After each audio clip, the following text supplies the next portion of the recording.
आप लोग थोड़ा भी सोचो कि इसका बैकअप होगा या फिर कोई ना कोई ऑप्शन होगा अन्य देश से, दूसरे देशों से जो भी है हमारे देश में आ रहे हैं तेल, तब जा करके आज हम लोग के पास तेल की प्रॉब्लम नहीं है। ठीक है, उसी तरह गैस की भी हम लोगों के पास आ रही है ऑप्शन। ठीक है, धीरे धीरे ला रही है, लेकिन मैं इससे रिलेटेड नहीं, मैं आप लोगों को एक नई चीज के बारे में बताने के लिए वीडियो बना रहा हूँ। तो देखो, सबसे पहले सोचने वाली बात यह है कि जब युद्ध चल रहा आपका अमेरिका, इजराइल और ईरान में, तो फिर भारत के ऊपर तेल को लेकर के या फिर एलपीजी गैस को लेकर के इतनी प्रॉब्लम क्यों चल रही है।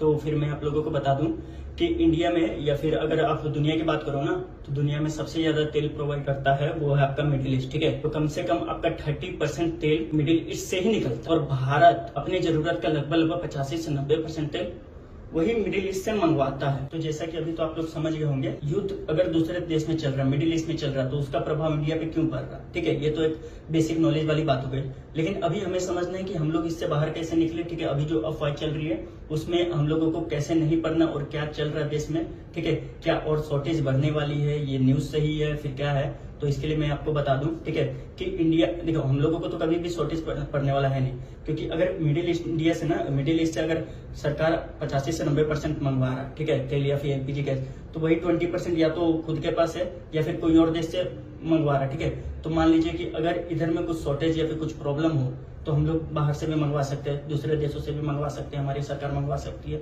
और दूसरी बात, हम लोग के पास अल्टरनेटिव है, लाइक जैसे मैंने आप लोगों को बोला इंडक्शन वगैरह के बारे में। ठीक है, इसका अल्टरनेटिव है। और